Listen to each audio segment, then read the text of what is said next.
I want to speak plainly, not as a veteran, politician, or pundit, but as a citizen, one of millions, one of you. We live in a time where it feels like something is shifting, like we've lost some part of the conversation we used to be able to have with each other. The headlines scream louder than our neighbors, the noise is constant, the anger familiar, and if we're honest, the trust is fading. But I don't believe we're broken. Not yet. We are a nation that has made hard decisions under pressure. We've made mistakes, we've made history, sometimes both at the same time, and I think we've forgotten that that's part of what makes America what it is, not perfection, but the ability to grow. The Patriot Act didn't come out of nowhere, it came out of fire and rubble, out of fear and the need to do something, anything to keep our families safe. And in that moment, most people understood. We acted fast because the ground had shifted beneath us. The same can be said of immigration crackdowns, emergency mandates, border walls, and digital surveillance. These weren't born of evil, they were born of urgency. We didn't always get it right, but we didn't always get it wrong either. We responded the way human beings do when they feel the ground moving, with instinct, with the best judgment we had at the time. We acted to protect.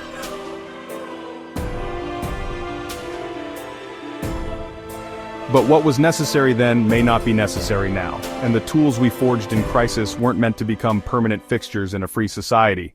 We're not here to blame the past, we're here to learn from it.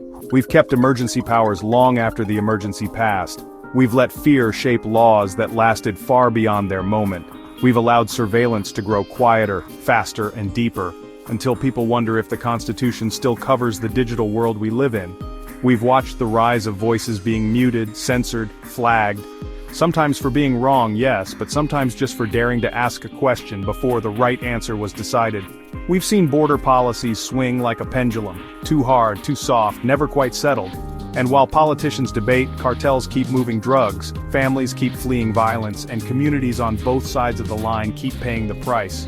We've allowed real cities, American cities, to become forgotten, where crime grows and opportunity fades, and the people there are left to fend for themselves, ignored by both parties until the next election cycle. But this isn't a speech about what's gone wrong, it's about what we still have the power to make right. Because here's the truth, America isn't done. We're not out of solutions, we're not out of common sense, we're just out of patience for extremes. It's time to stop choosing between safety and freedom. We can have both, we must have both.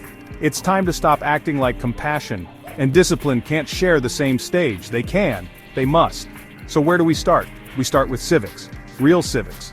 We teach our kids, not just how to pass a test, but what their rights are, what their responsibilities are, what this country is actually built on. And we remind adults along the way too, because democracy isn't something we inherit, it's something we maintain. We invest in public service, give young people a reason to serve something bigger than themselves, create ways to work together, whether it's in the military, in the classroom, in disaster response, or on the border.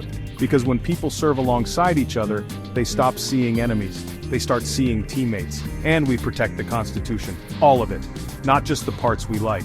We pass laws that defend free speech. We limit the surveillance state to what is absolutely necessary. We make sure no one, from either party, gets to redefine what freedom means based on the latest panic. This isn't about left or right. It's about right and wrong, about preserving a nation where debate is welcome, disagreement is expected, and dissent is not treated as disloyalty. Now, some people will say this kind of speech is naive, that the problems are too big, that the country is too far gone. I don't believe that. I've seen too much good in people to believe that. I've seen parents fighting for their kids, veterans holding the line, teachers who stay late, immigrants who risk everything to join us, young people who still raise their hands and say, "How can I help?"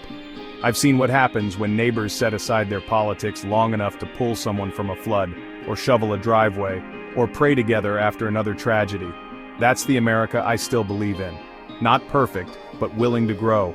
Not proud of every decision, but not afraid to make new ones. We've made hard choices before.